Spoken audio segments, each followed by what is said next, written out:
اے میرے خدا تو نے مجھے کیوں چھوڑ دیا؟ تو میری مدد اور میرے نالہ و فریاد سے کیوں دور رہتا ہے؟ اے میرے خدا، میں دن کو پکارتا ہوں پر تو جواب نہیں دیتا، اور رات کو بھی اور خاموش نہیں ہوتا، لیکن تو قدوس ہے، تو جو اسرائیل کی حمد و ثنا پر تخت نشین ہے۔ ہمارے باپ دادا نے تجھ پر توکل کیا، انہوں نے توکل کیا اور تو نے ان کو چھڑایا، انہوں نے تجھ سے فریاد کی اور رہائی پائی، انہوں نے تجھ پر توکل کیا اور شرمندہ نہ ہوئے۔ پر میں تو کیڑا ہوں، انسان نہیں، آدمیوں میں انگشت نما ہوں اور لوگوں میں حقیر۔ وہ سب جو مجھے دیکھتے ہیں میرا مذاق اڑاتے ہیں، وہ منہ چڑھاتے، وہ سر ہلا ہلا کر کہتے ہیں، اپنے کو خداوند کے سپرد کر دے، وہی اسے چھڑائے۔ جبکہ وہ اس سے خوش ہے تو وہی اسے چھڑائے۔ پر تو ہی مجھے پیٹ سے باہر لایا، جب میں شیرخوار ہی تھا تو نے مجھے توکل کرنا سکھایا۔ میں پیدائش ہی سے تجھ پر چھوڑا گیا، میری ماں کے پیٹ ہی سے تو میرا خدا ہے۔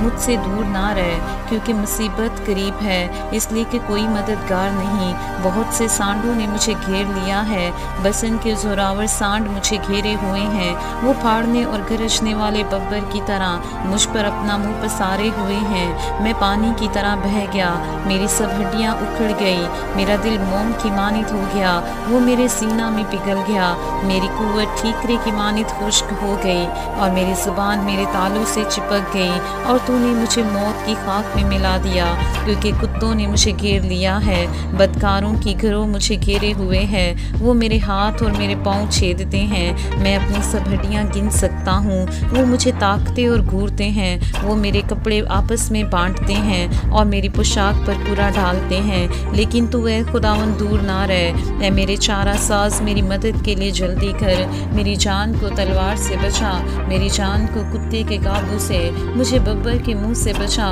بلکہ تو نے سانڈوں کے سینگوں میں سے مجھے چھڑایا ہے۔ میں اپنے بھائیوں سے تیرے نام کا اظہار کروں گا، جماعت میں تیری ستائش کروں گا۔ اے خداوند سے ڈرنے والوں اس کی ستائش کرو، اے یعقوب کی اولاد سب اس کی تمجید کرو، اور اے اسرائیل کی نسل سب اس کا ڈر مانو، کیونکہ اس نے نہ تو مصیبت زدہ کی مصیبت کو حقیر جانا، نہ اس سے نفرت کی، نہ اس سے اپنا منہ چھپایا، بلکہ جب اس نے خدا سے فریاد کی تو اس نے سن لی۔ بڑے مجمع میں میری ثنا خوانی کا باعث تو ہی ہے، میں اس سے ڈرنے والوں کے روبرو اپنی نظریں ادا کروں گا۔ حلیم کھائیں گے اور سیر ہوں گے، خداوند کے طالب اس کی ستائش کریں گے۔ تمہارا دل ابد تک زندہ رہے، ساری دنیا خداوند کو یاد کرے گی اور اس کی طرف رجوع لائے گی، اور قوموں کے سب گھرانے تیرے حضور سجدہ کریں گے، کیونکہ سلطنت خداوند کی ہے، وہی قوموں پر حاکم ہے۔